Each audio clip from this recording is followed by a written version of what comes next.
अभी आपको खबर दें, सुप्रीम कोर्ट में पैनामा JIT से मुतालिक दरख्वास्त समाअत के लिए मुकर्रर कर दी गई है। ब्रॉडशीट का मौक़िफ़ है कि शरीफ ख़ानदान की गैर मुल्की जायदादों की तलाश में नैब की मुआवनत की, लेकिन मुआवजा नहीं मिला। तो आपको बता रहे हैं, सुप्रीम कोर्ट ने फ़रीक़ैन को नोटिस जारी कर दिए।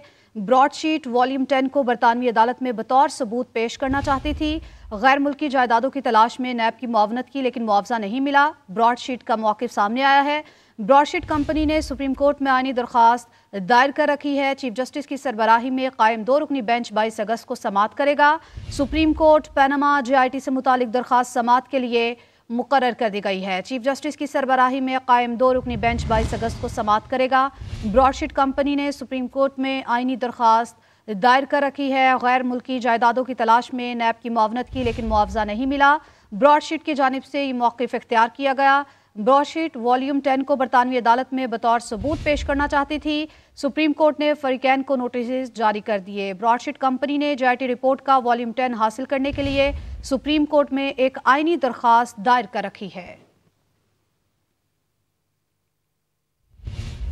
तो आपको खबर दे रहे हैं, नैब तरामीम 2022 के खिलाफ चेयरमैन PTI की दरख्वास्त पर समाअत, प्रैक्टिस एंड प्रोसीजर एक्ट का फैसला किया जाए या फिर ये केस फुल कोर्ट सुने। जस्टिस मंसूर की जानिब से ये कहा गया है, प्रैक्टिस एंड प्रोसीजर एक्ट के तहत इस तरह का केस कम अज कम 5 रुकनी बेंच सुन सकता है। जस्टिस मंसूर की जानिब से ये कहा गया है, नैब तरामीम 2022 के खिलाफ चेयरमैन PTI की दरख्वास्त पर समाअत, प्रैक्टिस एंड प्रोसीजर एक्ट का फैसला किया जाए या फिर ये केस फुल कोर्ट सुने। प्रैक्टिस एंड प्रोसीजर एक्ट के तहत इस तरह का कोई भी केस कम अज कम 5 रुकनी बेंच सुन सकता है। अहम खबर, अहम डेवलपमेंट जिसके हवाले से आपको अपडेट कर रहे हैं, नैब तरामीम 2022 के खिलाफ चेयरमैन PTI की दरख्वास्त पर समाअत हुई, प्रैक्टिस एंड प्रोसीजर एक्ट का फैसला किया जाए या फिर ये केस फुल कोर्ट सुने। जस्टिस मंसूर की जानिब से ये कहा गया है। इसी पर बात करेंगे, सुहेल रशीद ने हमें ज्वाइन किया है। जी सुहेल, बताइए क्या समाअत हुई, अहवाल क्या है, किसने क्या मौक़िफ़ पेश किया और उसके ऊपर रिमार्क्स क्या सामने आए?